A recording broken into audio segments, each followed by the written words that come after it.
آپ کی فیملی میں. اور جب آپ اپنی بات مکمل کریں گے تو میں ابھی ہی کہہ دیتی ہوں، بلکہ آپ بھی کہہ دیجیے گا.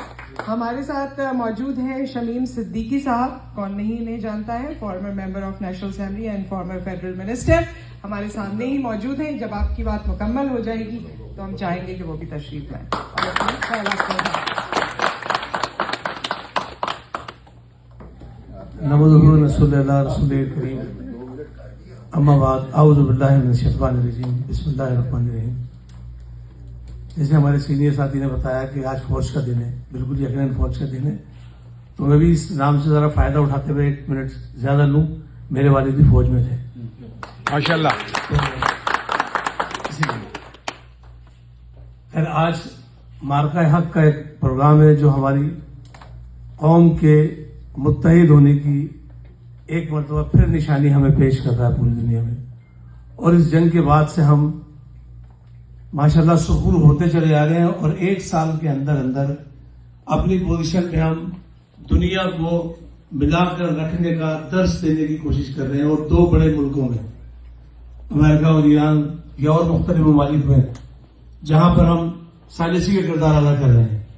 تو یہ اس مارکہ حق کی بدولت ہے کہ ہماری قوم متحد ہے، اور اس قوم کے متحد ہونے کی نشانیاں یہی ہے کہ اللہ تعالیٰ ہمیں عروج دے رہے ہیں.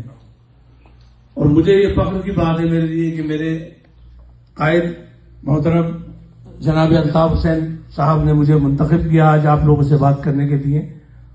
اور میں یہ کوشش کروں گا کہ جو پرسیپشن چیزیں ڈیولپ کرتی ہیں یقیناً وہ آپ تک صحیح پہنچنا چاہیے.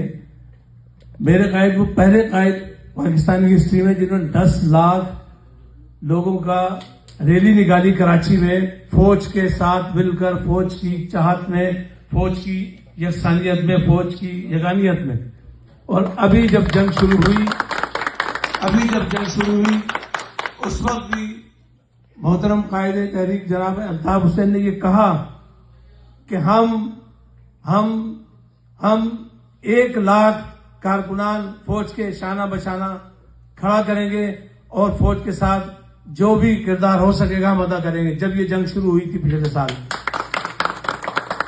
اور آج جب میں آپ سے بات کر رہا ہوں اس وقت تو پاکستان میں ہر آدمی یہ کہہ رہا ہے کہ عاصم منیر صاحب کو نوبل پرائز دیا جائے.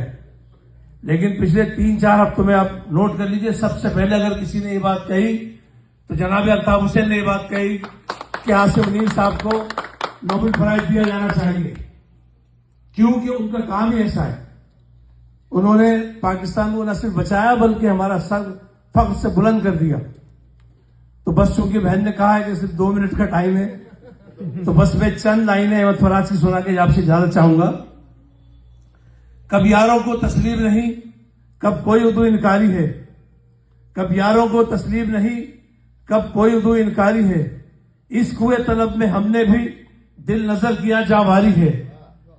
جب پرچم حق لے کر نکلے ہم خاک نشی مقتل، اس وقت سے لے کر آج تلک سیاد پہ ہیبت طاری ہے. زخموں سے بدن گلزار سہی کیوں اہل وطن یہ بھول گئے. زخموں سے بدن گلزار سہی کیوں اہل وطن یہ بھول گئے. یہ پاک وطن ہے جان اپنی اور جان تو سب کو پیاری ہے. جیے متحدہ، جیے الطاف بھائی، جیے پاکستان. پاکستان زندہ باد، زندہ باد.